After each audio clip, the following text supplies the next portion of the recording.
நம்ம இன்னைக்கு பார்க்குறது குணா கேவ். பாருங்க, புலி இது இதெல்லாம் நிறையா இருக்குது. போக போக எவ்வளோ இருக்குங்க. எங்கள் அப்பா அம்மா போட்டு எடுத்துருக்காங்க. இடமே நல்லா இருக்கு. இங்கே பாருங்க, இது இந்த மான் தான் நல்லா இருக்குதுப்பா. மாநில பேர் சொன்னாங்க.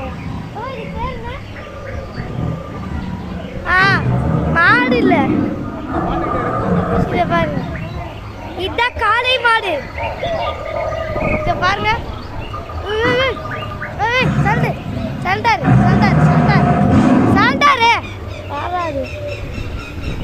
ஓகே, கொஞ்சம் ஸ்டாப் பண்ணிக்கலாம். நம்ம மெயின் பிக்சர் போகிறோம். காத்துவாசிகள் யாருங்க? காத்துவாசிங்க பாருங்க, சிங்கம், பிலி, சண்டை போடுறது புள்ளிங்க. இதோட ஃபர்ஸ்ட் பீரியட் முடிச்சுக்கலாம். செகண்ட் இது வரும்